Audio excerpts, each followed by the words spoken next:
Olá, sejam bem-vindos à nossa disciplina de Operações Unitárias 3. Eu sou a professora Cássia e na aula de hoje nós iremos então falar sobre o dimensionamento de sedimentadores contínuos. A sedimentação é um processo de separação sólido-líquido que é promovido, então, pela ação do campo gravitacional. O campo gravitacional, ele atua, então, sobre a suspensão, que possui diferentes constituintes, ou seja, então, nós temos aqui um exemplo, né, em que a gente tem a alimentação de uma suspensão dentro do sedimentador. A suspensão é composta, então, pelo fluido, geralmente água ou outro líquido, e as partículas.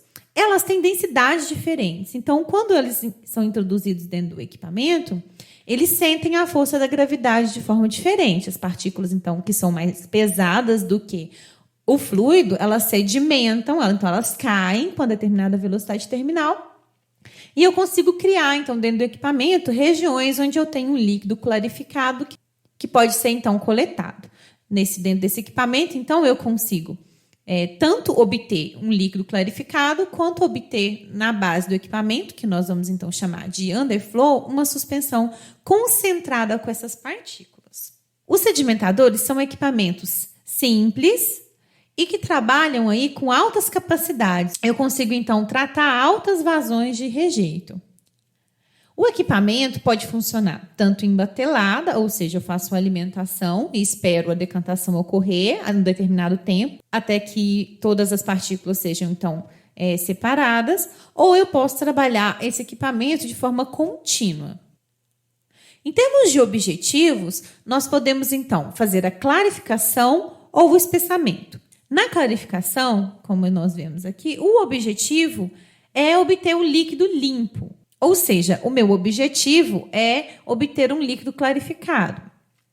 Pode ser necessário, muitas vezes, para poder obter um líquido puro, adicionar floculante se os sólidos que estiverem na suspensão forem muito finos.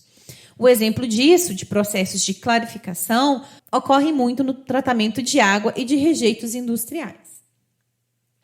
Já o processo de espessamento, ele acontece quando é interessante recuperar esse sólido. Então, às vezes, eu tenho uma corrente em que eu quero recuperar e separar aquele sólido. Ele é muito utilizado quando se deseja adequar a concentração, ajustar essa concentração para uma etapa subsequente do nosso processo. Então, eu consigo concentrar a polpa utilizando o sedimentador. Esse fato de concentrar a polpa acaba facilitando, então, tanto o transporte, quanto o descarte desse nosso material. Exemplos de processos em que usa o sedimentador como espessador, nós temos nos processos de lixiviação, no processo de mineração, na parte de metalurgia, dentre outros. Alguns fatores que afetam, então, a sedimentação. Um dos fatores que afetam a sedimentação é a natureza do sólido, ou seja, o seu tamanho, a sua forma, a sua densidade e as propriedades desse material. Vejamos, quando a gente tem, então, uma partícula de tamanho dp, ou seja, quanto maior for o tamanho dessa partícula, mais ela vai sentir a força gravitacional, Então, essa força-peso vai ser maior e na hora do balanço de forças, ela vai sedimentar mais rápido. Então, o tempo de sedimentação vai ser menor. Quanto à forma da partícula, o que a gente pode ver? Se eu tenho uma partícula mais esférica, mais redonda, ou seja, ela vai ter uma força de arraste, que é aquela força que vai frear a partícula, ela vai ser menor. Então, eu vou conseguir, na hora de fazer esse balanço de forças aqui, eu vou conseguir, então, com que ela caia também com a velocidade maior. Então, partículas mais esféricas tendem a sedimentar de forma mais rápida. A densidade, ou seja, partículas mais densas, com a massa específica maior, também sedimentam mais rápido. Em termos de propriedades físicas, nós podemos pensar, por exemplo, nas cargas que estão aqui na superfície da nossa partícula, em relação ao nosso fluido. Então, as forças eletrostáticas que existentes no sistema também podem aí interferir, na sedimentação da nossa partícula. Outro fator que influencia é a quantidade de sólidos que eu tenho nessa suspensão, ou seja, a concentração de sólidos na nossa suspensão. Então, vamos chamar aí CV, né, da concentração volumétrica de sólidos. Quanto mais sólidos eu tenho na minha suspensão, o que acontece? Uma partícula perto da outra vai meio que freando a partícula na hora da queda. E a gente, então, consegue sedimentar com uma velocidade menor, aumentando, então, o tempo de sedimentação. Então, o que a gente pode observar? Que nós temos a altura da interface em função do tempo. Quando eu tenho suspensões aqui mais diluídas, ou seja, 1% só de volume de sólidos, a gente consegue, então, sedimentar e estabilizar essa sedimentação com um tempo bem menor. Ou seja, as partículas vão sedimentar mais rápido, mas à medida que eu vou aumentando essa concentração volumétrica dos sólidos na suspensão inicial, essa sedimentação vai ocorrendo, então, de forma mais lenta e demora mais tempo para se estabilizar. A sedimentação batelada. Um exemplo clássico de sedimentação batelada é o teste de Proveta. O teste de Proveta, ele simplesmente é quando eu coloco a suspensão homogeneizada dentro de uma proveta e vou fazendo, então, o acompanhamento da interface superior dessa suspensão com o tempo. Então, a gente pode ver aqui que, com o tempo, começa a se formar essa interface e eu vou acompanhar como que ela se movimenta em função do tempo. Esses dados de teste de Proveta, eles são muito importantes, porque através deles a gente consegue também projetar um sedimentador contínuo. Então, o que acontece? As partículas mais pesadas, né, elas caem mais rápido do que aquelas mais finas. Então, quando a gente pega e coloca todas essas partículas juntas, tá vendo? Elas começam a sedimentar, a gente consegue construir esse gráfico aqui, ó, da altura dessa interface do clarificado para onde tem as partículas, tá? Em função do tempo. Então, a gente está vendo aqui ó, o que está acontecendo, e vai chegar uma hora que todas as partículas vão estar em repouso, e aí a gente vai ver que esse valor vai, então, estabilizar. Esse tipo de teste, que é o teste de Proveta, que a gente também vai ver aqui, ó, a interface descendo, esse tipo de teste de Proveta é muito importante, então, para fazer o projeto de um sedimentador contínuo. O que a gente pode observar durante o teste de Proveta? Que ocorre, então, a formação do que nós chamamos de zonas de sedimentação, que são regiões onde a gente tem concentrações de partículas bem diferentes e o comportamento e velocidade dessas partículas também de forma diferente. Então, vamos ver um pouco sobre essas zonas de sedimentação. Então, vamos imaginar aí num tempo zero uma suspensão homogênea. Essa suspensão tem concentração volumétrica de sólidos constante e ela tem uma concentração uniforme ao longo de toda a altura da proveta. As partículas de sólidos são também quase uniformes. Então, essas são algumas hipóteses que nós vamos colocar. Então, logo que o processo de sedimentação vai se iniciar, então, num tempo aí maior do que zero, todas as partículas vão começar a sedimentar. E, por hipótese, elas vão, então, se aproximar rapidamente das suas velocidades terminais, o que vai gerar, então, a formação de zonas de sedimentação. Então, essas zonas de sedimentação, nós colocamos aqui nessa figura a zona A, B, C e D. O que acontece? Os sólidos que estão aqui embaixo, mais próximos do fundo do equipamento, eles vão cair e vão começar a acumular na base do equipamento, o que vai dar origem à nossa zona D, que é uma zona de compactação. A zona D é de sólidos sedimentados, que inclui, então, predominantemente as partículas mais pesadas, que sedimentam aí de uma forma mais rápida. Existem vários canais através do qual o fluido se eleva. Então, assim, o que acontece? Assim que a partícula cai, pessoal, ele tem que expulsar o líquido que estava aqui embaixo e começa, então, a ter uma ascensão de líquido por entre essas partículas. Esse fluido que vai saindo aqui dessa zona D, ele é expelido aqui da zona D, na medida que essa zona aí fica comprimida. A zona C é conhecida como a zona da concentração variável. Ela é uma região de distribuição variável de tamanhos e concentrações não uniformes. Então, nessa zona, ela está recebendo partículas que estão vindo da zona de cima, que não tem mais a mesma concentração do fluido inicial. Então, elas meio que, à medida que a concentração vai aumentando, quando vai chegando perto do fundo do equipamento, lembra que as partículas, então, vão desacelerando e caindo de forma mais devagar? Então, nessa região de concentração variável, é quando a gente tem o efeito da concentração sobre a velocidade aqui dessas partículas. A zona B é aquela zona das partículas que tem uma concentração muito próxima da concentração inicial da suspensão. Então, ela é uma região de concentração constante. E como, então, a concentração dos sólidos é constante, a sedimentação ocorre de forma livre. Por quê? De forma livre, em que a concentração é próxima de ser zero e acaba que essa velocidade com que as partículas estão caindo dentro dessa zona B é uma velocidade constante. Essa zona B recebe, então, as partículas que saíram da zona A. Então, está saindo partícula aqui da zona A e partículas daqui para a zona C. Então, essa região acaba tendo uma concentração constante de sólidos e uma velocidade também constante de sólidos. E forma-se, por fim, né, à medida que se inicia, começa a sedimentar as primeiras partículas daqui, que dá origem, então, a essa zona de líquido limpo. Então, a zona de líquido limpo, ela é isenta de sólidos. A zona B é aquela que recebeu os sólidos da zona A e está passando sólidos para a zona C com a mesma taxa, o que faz que a concentração dessa zona seja constante. Relembrando, a sedimentação, então, é livre, com velocidade constante. A zona C é aquela região que já está mais concentrada, próxima ao fundo do equipamento, o que faz com que a concentração seja variável, com uma velocidade de sedimentação menor. Então, a gente tem um efeito aqui da concentração de sólidos nessa sedimentação. E a zona D é a zona de compactação. Então, à medida que eu comecei o meu experimento, essas zonas já se formam. E dependendo da suspensão que a gente estiver trabalhando, elas vão ser mais visíveis ou não.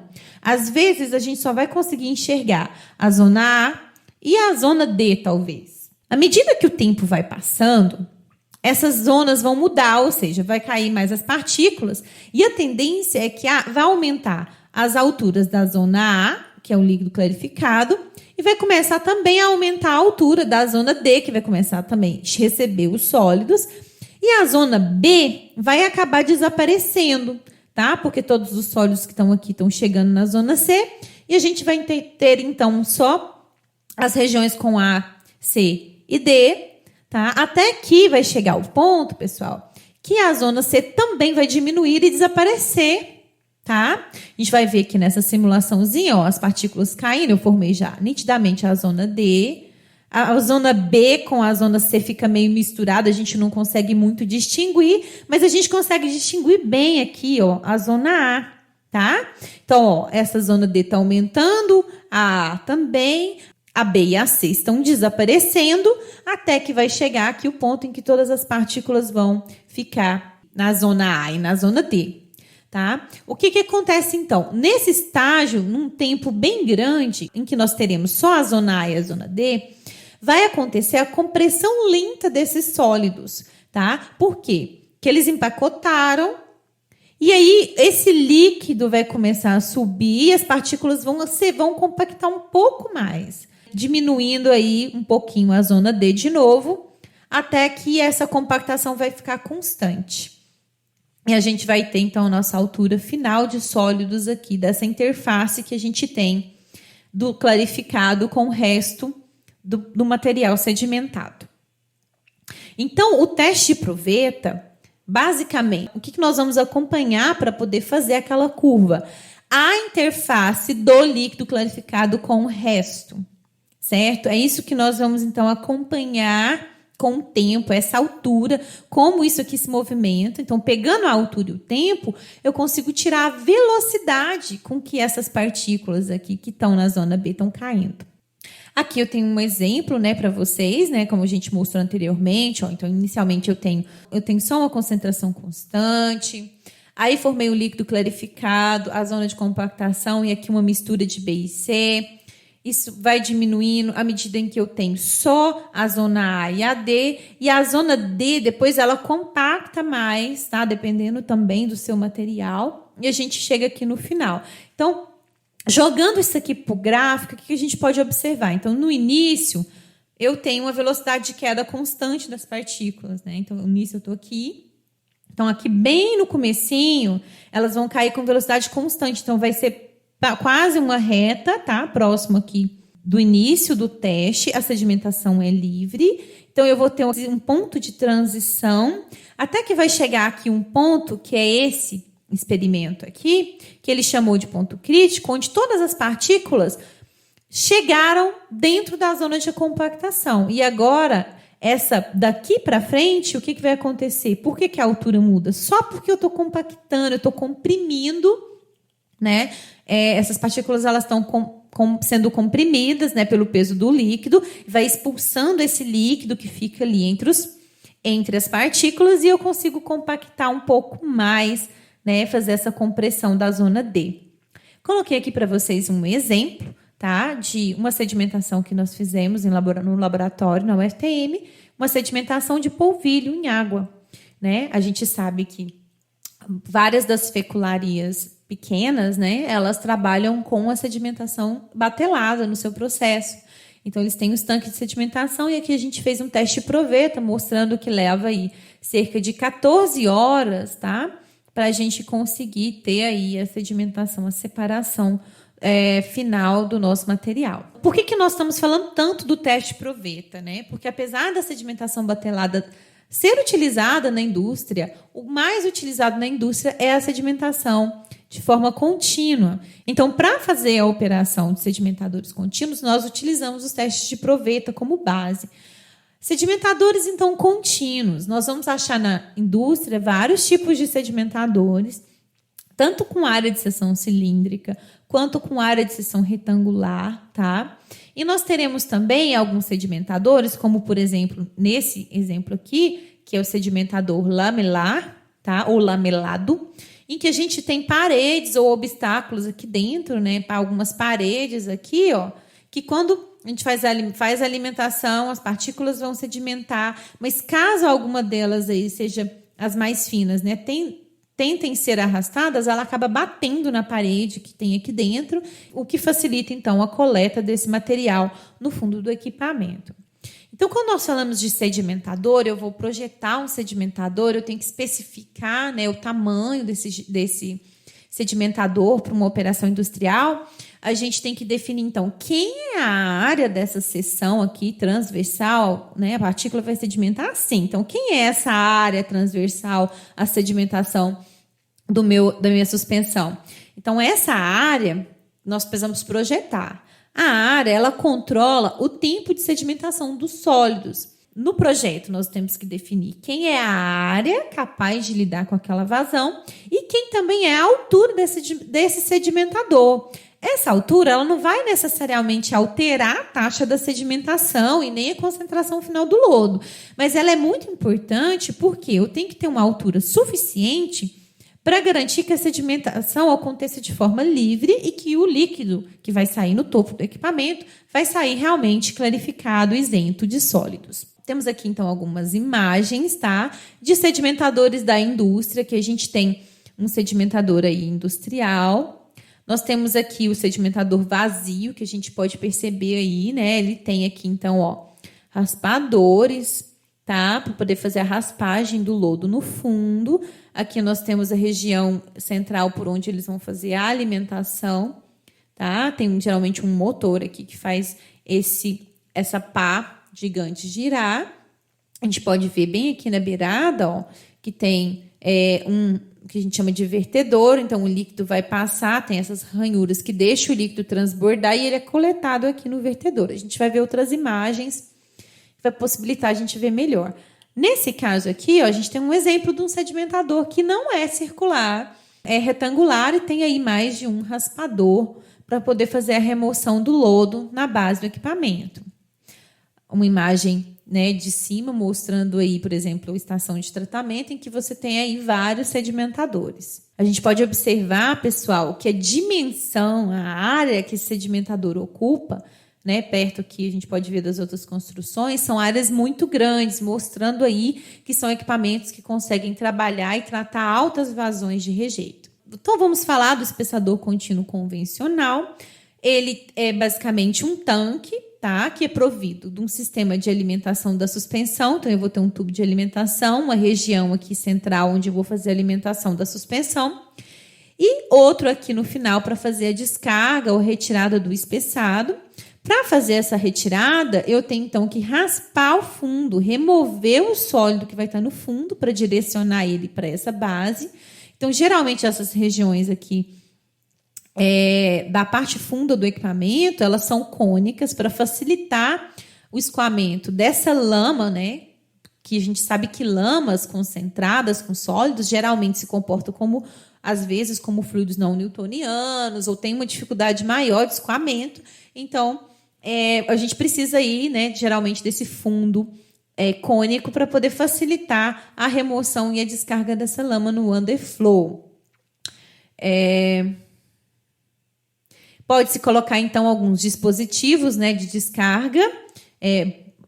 A remoção pode ser feita tanto por gravidade, né, controlada aqui a vazão por válvulas, ou a gente pode também ter aqui algumas bombas para fazer a sucção do underflow do nosso sedimentador.